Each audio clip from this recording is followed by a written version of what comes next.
2 நாளாகமம் அதிகாரம் 5. கர்த்தருடைய ஆலயத்துக்காக சாலொமோன் செய்த வேலையெல்லாம் முடிந்தபோது சாலொமோன் தன் தகப்பனாகிய தாவீது பரிசுத்தம் பண்ணும்படி நேர்ந்தவைகளை கொண்டு வந்து வெள்ளியையும் பொன்னையும் சகல பணிமுட்டுகளையும் தேவனுடைய ஆலயத்தின் பொக்கிஷங்களில் வைத்தான். பின்பு கர்த்தருடைய உடன்படிக்கை பெட்டியை சீயோன் என்னும் தாவீதின் நகரத்திலிருந்து கொண்டு வரும்படி சாலொமோன் இஸ்ரவேலின் மூப்பரையும் கோத்திர பிரபுக்களாகிய இஸ்ரவேல் புத்திரரின் வம்சத்தலைவர் எல்லாரையும் எருசலேமிலே கூடிவரச் செய்தான். அப்படியே இஸ்ரவேலர் எல்லாரும் 7ஆம் மாதத்தின் பண்டிகையிலே ராஜாவினிடத்தில் கூடி வந்தார்கள்.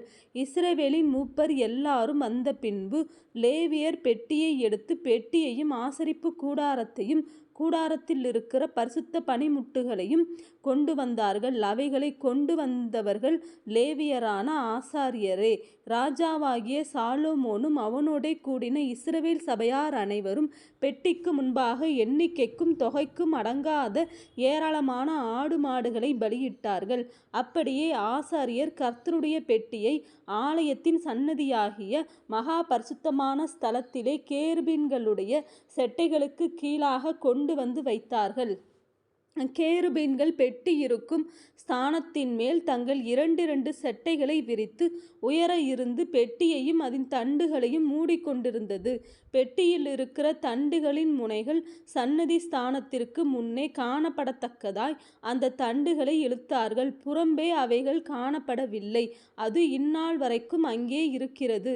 இஸ்ரவேல் புத்திரர் எகிப்திலிருந்து புறப்பட்ட பின் கர்த்தர் ஓரேபிலே அவர்களோடு உடன்படிக்கை பண்ணினபோது மோசே அந்த பெட்டியிலே வைத்த 2 கற்பலகைகளே அல்லாமல் அதிலே வேறொன்றும் இருந்ததில்லை.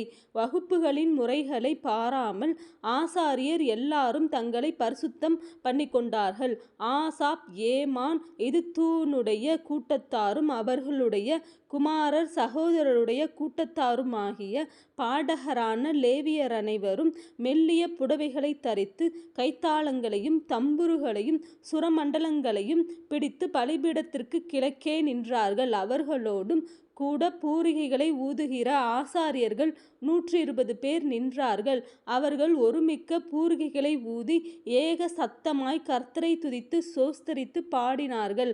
ஆசாரியர் பரிசுத்த ஸ்தலத்திலிருந்து புறப்படுகையிலும் பாடகர் பூரிகைகள் தாளங்கள் கீத வாத்தியங்களுடைய சத்தத்தை தொனிக்க பண்ணி கர்த்தர் நல்லவர், அவர் கிருபை என்றும் உள்ளது என்று அவரை சோஸ்தரிக்கையிலும் கர்த்தருடைய வீடாகிய தேவாலயம் மேகத்தினால் நிறையப்பட்டது.